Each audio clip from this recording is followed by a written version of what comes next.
यहाँ हम डिस्कस कर रहे हैं विलियम वर्ड्सवर्थ और ये हमारा lecture part number important exam points का पार्ट नंबर है 15। इससे पहले हम 14 लेक्चर यहाँ पर डिस्कस कर चुके हैं जिनमें हमने देखा विलियम वर्ड्सवर्थ को, उनकी लिटरेरी लाइफ को एंड क्रिटिकल कमेंट्स हमने जाने, कुछ इम्पोर्टेंट पॉइंट कुछ इम्पोर्टेंट जो पॉइंट्स हैं उनको हमने डिस्कस किया, क्या क्या एग्जाम में पूछा जाता है वो सब कुछ हमने यहाँ डिस्कस किया है। अभी यहाँ हम डिस्कस करेंगे क्या और भी कुछ मिक्सचर की कुछ कुछ पॉइंट की लाइन इम्पोर्टेंट है ना, वो पूछ ली जाती है कि कहाँ से ली गई है।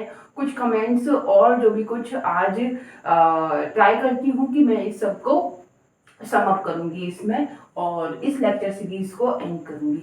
यहाँ देखिए पॉइंट नंबर है 175 क्या कि ये पूछ लिया जाता है कि विच पोइम इज नॉट इंक्लूडेड, नहीं इंक्लूड है किसमें, लूसी पोइम में, इवन तो उसका जो नेम है वो उसका जो करेक्टर है उसका करेक्टर का नाम भी लूसी है। तो याद रखने वाली बात ये है कि इस तरह की जो पोइम है उनकी पोइम का नाम है लूसी ग्रे। जो उनकी 5 लूसी पोइम्स हैं उसमें इंक्लूड ये नहीं है, उसमें शामिल ये नहीं होती।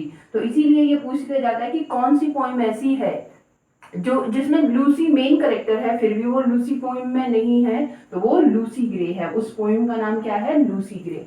अब यहाँ जान लेते हैं कि उनकी जो 5 लूसी पॉइंट्स है वो कौन कौन सी हैं। तो इन पॉइंट्स को याद रखना जरूरी बन जाता है। क्यों? क्योंकि यहाँ से क्वेश्चन 4 ऑप्शन दे दिए जाएंगे, पूछ लिया जाएगा कि भाई कौन सी वो पोइम है जो लूसी क्या कहते हैं, जो कि लूसी पॉइंट्स की है या फिर नहीं है। इस तरह से क्वेश्चन पूछने की पॉसिबिलिटी यहाँ से हो जाती है। तो इनको ध्यान से समझ लीजिए, देख लीजिए क्या लिखा है। पहली point, strange fits of passion have I known, strange fits of passion have I known। तो ये इनकी लूसी पोएम है। I traveled among the untrodden men, I traveled among the untrodden men। और यहाँ याद रखना इस वाले में मैन है।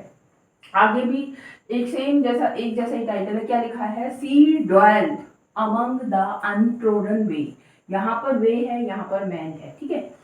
तो strange fits of passion have I known, I travel among the untrodden man, she dwelt among the untrodden way, 3 years she grew, 3 years she grew in sun and shower। ठीक है, a slumber did my spirit seal। ये इस Lucy poem की last poem होती है, ठीक है। आगे हम देखते हैं और ये पूछ लिया जाता है कि भाई किसने कहा है, किसने उनको प्रेस किया है, उनकी तारीफ की है, ये कह के द पोइट ऑफ ह्यूमैनिटी। तो ये रहे हैं जॉन कैबल, उन्होंने उनको कहा है द पोइट ऑफ ह्यूमैनिटी। आगे हम देखते हैं मोस्ट इम्पोर्टेंट, कई बार पूछा गया है क्या कि कब उनको पोइट लॉरिएट जो है बनाया गया। तो उनको पोइट लॉरिएट बनाया जाता है इन 1843। और देखिए ये भी पूछ लिया जाता है कि उनसे पहले पोइट लॉरिएट कौन थे और उनके बाद कौन बने। तो इसको आप याद रखिए कि उनसे पहले जो पोइट लॉरिएट थे वो थे रॉबर्ट साउदे। और रॉबर्ट साउदे पोइट लॉरिएट बनते हैं 1813 में, जबकि उनके बाद, उनकी मृत्यु के बाद बनते हैं कौन, विलियम वर्ड्सवर्थ, और ये बनते हैं 1843। William Wordsworth 1843। तो मतलब पोइट लॉरिएट वाला ये जो जीवन है अपना 7 साल एंजॉय करते हैं एज अ पोइट लॉरिएट। क्यों? क्योंकि उसके बाद तो 1850 में इनकी डेथ ही हो जाती है और उसके बाद जब इनकी डेथ हो जाती है तो बनते हैं पोइट लॉरिएट विक्टोरियन पीरियड के टेनिसन। तो यहाँ हमने ये जाना। Now we will watch next slide. यहाँ हम देखते हैं कि पूछ लिया जाता है कि विलियम वर्ड्सवर्थ को क्रिटिसाइज किया गया है कहाँ पर, इन द एडिनबर्ग रिव्यू में, है ना। और वाई इट्स इंसोलेंट, इंसोलेंट होता है लैक ऑफ रेस्पेक्ट, बड़े ही असभ्य तरीके से। और क्या कहकर, दिस विल नेवर डू। पूछ ये लिया जाता है कि ये जो कमेंट दिया है दिस विल नेवर डू, ये उनके किस वर्क के लिए दिया गया है। तो इसका आंसर है द एक्सकर्सन। इसका आंसर है द एक्सकर्सन। ये जो कमेंट दिया है this will never do, this is for excursion, ठीक है। और कहाँ दिया जाता है? एडिनबर्ग रिव्यू में दिया जाता है। इससे पहले हम बता चुके हैं कि एडिनबर्ग रिव्यू जो मैगजीन थी, यहाँ पर क्रिटिसाइज किया गया था इन रोमांटिक पीरियड के जो राइटर हैं, जैसे विलियम वर्ड्सवर्थ, साउदे है। एडिनबर्ग में किड्स को भी क्या किया गया था? क्रिटिसाइज किया गया था। आगे हम देखते हैं यहाँ पर एक्सकर्जन के बारे में कि ये जो एक्सकर्जन है कंसिस्ट ऑफ 9 बुक्स, 9 बुक्स से मिलकर बनती है और जो कि ब्लैंक वर्ड्स में लिखी हुई है। और ये क्या है? जो उनका बहुत बड़ा जो वर्क वो लिख रहे थे रेक्लूज, उसका मिडिल पोर्शन है। उसमें 3 पोर्शन होते हैं ना, प्रिल्यूड है, एक्सकर्जन है, ठीक है। उसका मिडिल पोर्शन है ये रेक्लूज। और ये क्या है? ग्रेट फिलोसॉफिकल पोएम है उनकी एक्सकर्जन, ठीक है। But it clearly shows the decline of his genius.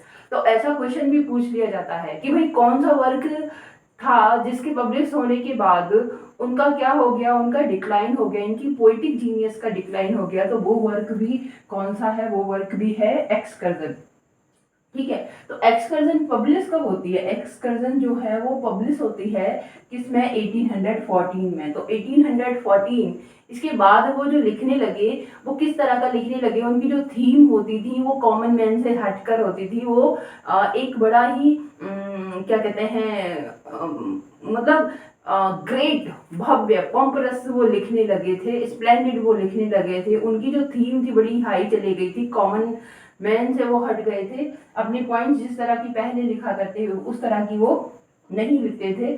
तो ये बाद में ऐसा वो करने लगे।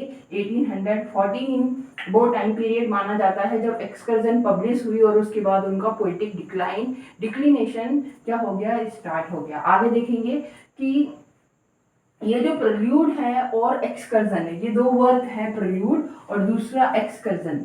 ये किसके क्यों लिखे गए थे? क्या था इनका लिखने का रीजन? तो ये पॉइंट हम प्रेल्यूड के बारे में तो पहले भी डिस्कस कर चुके हैं। यहाँ हम देखेंगे जो एक्सकर्जन था और प्रेल्यूड था वो लिखा गया था, उनका जो इंटेंशन था वो क्या था? एक ग्रेट वर्क लिखने का, है ना, जो क्या है? रेक्लूज। तो इसके रेक्लूज के लिए उन्होंने प्रेल्यूड और एक्सकर्जन ये किताबें लिखी। आगे देखेंगे कि एक्सकर्जन की एक फेमस लाइन है, वो पूछ ली जाती है क्या? कि wisdom is of time nearer when we stoop than we soar, ठीक है। तो ये जो विजडम है, ये जो ज्ञान है, बहुत नियरर होता है, ऑफ टाइम नियरर कब? व्हेन वी स्टू, जब हम बंदगी करते हैं, जब हम क्या होते हैं? झुक जाते हैं, अपना सर झुका देते हैं। देन व्हेन वी सोर, और क्या कहते हैं? तब नहीं, जब हम फ्लाई कर रहे हैं, उड़ रहे हैं। उड़ने में विजडम नहीं, बंदगी करने में है। तो ये था एक्सकर्जन के बारे में। और ये पोइम जो है, सॉरी, ये लाइन जो है वो भी कहाँ से ली गई है? वो एक्सकर्जन से ली गई है। आगे हम देखेंगे, फेमस लाइन है, क्या लिखा है कि bliss was it in that dawn to be alive but to be young it is very heaven. तो ये फ्रेंच रेवोल्यूशन के बारे में ये जो लाइन है फ्रेंच रेवोल्यूशन के बारे में भी लिखी गई है और फ्रेंच रेवोल्यूशन उनका जो वर्क है वहां से ली गई है। और क्या कहते हैं कि भाई ये बड़ा ब्लिस है, हैप्पी मोमेंट है वो, कि भाई हर सुबह हम जो है अलाइव अपने जो लोग हैं उनको जीवित देखते हैं, पर अगर वो जीवित हैं और यंग भी हैं तो ये बड़ी सुंदर बात है। It is very heaven. तो ये जो पोएम है, ये जो लाइन है, कहाँ लिखी है? पूछ ये लिया जाता है कि कहाँ लिखी है, तो ये फ्रेंच रिवॉल्यूशन में लिखी गई है।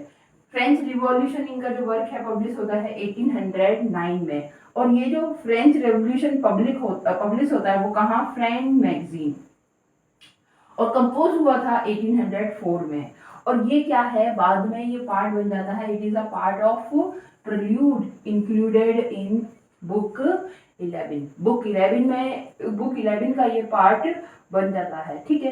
क्योंकि बाद में प्रेल्यूड में उन्होंने लिखा क्या है? अपनी ऑटोबायोग्राफी लिखी है। तो फ्रेंच रेवोल्यूशन में उन्होंने क्या क्या एक्सपीरियंस किया था वो उन्होंने यहाँ मेंशन कर दिया। में तो हमने देखा कि उनको क्रिटिसाइज किया एडिनबर्ग रिव्यू में, दिस विल नेवर डू ऐसा कहकर। एक्सकर्जन के लिए है ये, ठीक है। रेक्लूज जो है उनका जो वर्क है 9 बुक से मिलकर बनता है। ठीक है, फिलोसॉफिकल पोइम इसमें है और यहीं से उनका पोइटिक डिक्लिनेशन स्टार्ट हो जाता है, फॉल होने लग जाता है। पब्लिश हुई थी 1804 में। प्रेल्यूड और एक्सकर्जन जो है किस बुक के किस वर्ग के पार्ट है, तो रेक्ल्यूज के पार्ट हैं। Wisdom is of time is nearer when we stoop than when we soar. ये बड़ी अच्छी कोटेशन है, आपने कोट लिखते हैं हम लोग तो हम इसे यूज कर सकते हैं। ठीक है, ये भी कहाँ है, ये एक्सकर्जन में है। कहते हैं कि bliss was it in that dawn to be alive but be very young, but to be young is very heaven. ये भी फ्रेंच रेवोल्यूशन से है और फ्रेंच रेवोल्यूशन जो उनका वर्क है 1809 में पब्लिश होता है, कंपोज किया जाता है 1804 में। और किस मैगजीन में, friend magazine, the friend magazine. और ये बाद में बन जाता है पार्ट किसका, प्रेल्यूड का, और ए बुक नंबर 11 में। तो अभी हम आगे और देखते हैं। देखिए इस स्लाइड में हम देखते हैं कुछ इंपॉर्टेंट लाइन जो कि पोएम से ली गई है और पूछ ये ली जाती है कि ये किस पोएम से ली गई है। जैसे कि लाइन है, scorn not the sonnet critic, you have frowned with this key, you have frowned with this key Shakespeare unlock his heart. तो ये किस पोएम से पूछी गई है, कहाँ लिखी गई है ये, तो स्कॉर्न नॉट सोनेट। तो scorn not sonnet, scorn not sonnet, इस पोएम में ये लाइन ली गई है और ये पूछ ली जाती है, इट इज़ वेरी इंपॉर्टेंट कि कहाँ से ली गई है। देखो सोनेट से हमें याद रह जाएगा कि स्कॉर्न नॉट सोनेट से ये ली गई है ना। बिगनिंग ऑफ द लाइन ही है, वही टाइटल है। आगे वेरी इंपॉर्टेंट पूछ लिया जाता है कि कम fourth into light of thing, let nature be your teacher. ये कहाँ से ली गई है, ऐसे पूछ लिया जाता है कि, और जहाँ पर नेचर और नेचर को टीचर होने की बात कहाँ से ली गई है ये पूछ लिया जाता है। तो ये ली गई है कहाँ से, द टेबल टर्न। उनकी बड़ी फेमस पोएम है द टेबल टर्न और इंस्पिरेबल है, हमें टीच करती है। क्योंकि ये एड्रेस करते हैं किसके लिए, ये भी एक क्वेश्चन पूछ लिया जाता है कि ये जो पोएम है द टेबल टर्न ये किसको एड्रेस की गई है, तो ये एड्रेस की गई है विलियम हैजलिट को। One impulse from bundle board we teach you more of man. तो ये वाली जो लाइन है ये भी कहाँ से है, ये भी है द टेबल टर्न से। Defects of William Wordsworth poetry. अब हमें यहाँ पर ये भी जानना चाहिए कि बहुत सारे जो क्रिटिक रहे हैं उन्होंने क्या किया है, नेगेटिवली उनको क्रिटिसाइज किया है, नेगेटिव क्रिटिसिज्म अपना किया है विलियम वर्ड्सवर्थ के लिए। तो ऐसा क्यों, क्या रीजन है, तो यहाँ पर जो हम देखेंगे कुछ 4 रीजन जो कि उनकी पोइट्री में डिफेक्ट थे, कमियां थी। और वो क्या, लैक ऑफ हाई क्वालिटी। ठीक है, कि उनकी पोइम में जो क्या है हाई क्वालिटी नहीं थी और वो जो लिखते थे छोटे छोटे मैटर्स पे लिखते थे। ऑन द अपोजिट जब वो छोटे छोटे मैटर्स पर लिखते थे तब वो बड़े फेमस थे। जब उन्होंने बड़े बड़े वर्क लिखना स्टार्ट किया तो फिर उनका पोइटिक डिक्लिनेशन होने लगा। नेक्स्ट है कि इमेजिनेशन नॉट ऑलवेज हॉट। ये कहा गया है उनकी डिफेक्ट में कि जो इमेजिन करते थे वही वो लिखते थे और उनका जो इमेजिनेशन है पर वो हमेशा ही हॉट नहीं होता, तो ये कहा गया है। और वो कहते हैं कि every great poet is a teacher, और वो तो महान खुद में ही ग्रेट पोइट थे। पर ये क्या है, इसके लिए कीट्स ने उनको क्रिटिसाइज किया है। ये क्या है, एक्सेसिव ईगोटिज्म है। ये क्या है, ये एक्सेसिव ईगोटिज्म है। और उनकी जो पोइट्री में क्या था, लैक ऑफ ह्यूमर था। ठीक है, और उनकी पोइट्री लिमिटेड रेंज में थी और बस लिखती थी किसके ऊपर, मैन और नेचर के ऊपर। तो ये क्रिटिसिज्म है उनके बारे में। आगे हम देखते हैं वही उनका ओनली प्ले। ये याद रखना जरूरी है, बहुत ही इंपॉर्टेंट है, लास्ट ईयर भी आया था। ठीक है, एग्जाम में, यूपीटीसीटी एग्जाम में, कि ओनली प्ले कौन सा प्ले है, वो जो उनका सिर्फ एक ही प्ले उन्होंने लिखा है तो वो है द बॉर्डरर्स। और ये क्या है, एक वर्स ट्रेजेडी है। ठीक है, जो ट्रेजेडी है वर्स फॉर्म में लिखी गई है। और कब लिखते हैं वो, 1795 में। और इसकी सेटिंग कहाँ होती है, तो ये क्या है, किंग हेनरी 8। ठीक है, उनकी इस जो ट्रेजेडी है किंग हेनरी 8 के बारे में यहाँ पर है। आगे हम देखेंगे कुछ और पॉइंट्स के बारे में। हम देखते हैं कुछ और एग्जाम पॉइंट्स, और ये हमारी ये जो स्लाइड है ये हमारी इस लेक्चर सीरीज की लास्ट स्लाइड होगी, और यहाँ पर हम देखेंगे कुछ इम्पोर्टेंट और एग्जाम पॉइंट्स। लिखा है कि 10,000 saw I at a glance tossing their heads in sprightly dance. तो ये जो लाइन है कहाँ से ली गई है? तो देखो उनकी पोएम है डैफोडिल्स, डैफोडिल्स से ये लाइन ली गई है। और ये जो पोएम है डैफोडिल्स, उसकी जो स्टार्टिंग पॉइंट लाइन है क्या, I wander lonely as a cloud. तो ये पूछ लिया जाता है दो तरीके से कि ये किस पॉइंट से ली गई है। तो ये ली गई है डैफोडिल्स से। और डैफोडिल्स का सबटाइटल क्या है? तो सबटाइटल है इसका क्या, I wander lonely as a cloud. एक और यहाँ इंपॉर्टेंट कई बार पूछा गया है कि रिजोल्यूशन एंड इंडिपेंडेंस, उनकी ये जो पोएम है इसका अल्टरनेटिव जो टाइटल है वो क्या है? तो वो है द लीच गैदरर, वो है द लीच गैदरर। ये जो पोएम है 20 स्टैंजास में है, 20 स्टैंजा ऑफ 7 लाइंस, पब्लिश होती है 1807 में। अब क्वेश्चन यहाँ से ये भी पूछ लिया जाता है कि भाई किस पोएम में बर्न्स एंड चैटरटन की बात की गई है, किसमें इनको मेंशन किया गया है? तो वो भी कौन सी पोएम है? Leech gatherer. आगे हम देखते हैं कि उनकी जो पोएम है पीटर वेल, है ना, तो ये क्या है, एक राइवल रिप्लाई है किसका? एस.टी. कॉलरिज की पोएम द एंशिएंट मैरिनर का। तो इसे याद रखना है, पीटर वेल से हमें एक दो क्वेश्चन देखने को मिलते ही हैं। पीटर वेल फाइनली पब्लिश्ड होती है 1809 में, और जो कि डेडिकेटेड है। अब देखो यहाँ पर एस.टी. कॉलरिज का भी नाम है, क्यों? क्योंकि उन्होंने एस.टी. कॉलरिज लिरिकल बल्लड साथ में वर्क किया है, ठीक है। अपना जो प्रिल्यूड है डेडिकेट किया है, पोएम्स टू कॉलरिज लिखा है उसमें, है ना, के नाम से, और इनको ही डेडिकेट किया है।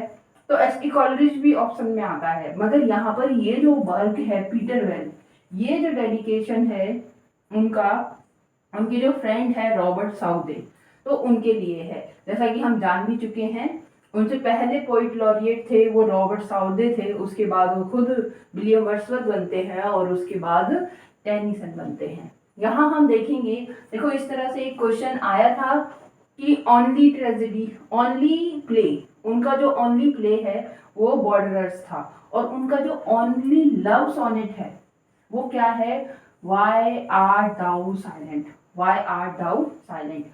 विलियम वर्ड्सवर्थ का फर्स्ट सोनेट जो है वो है on seeing Miss Helen Maria 1787।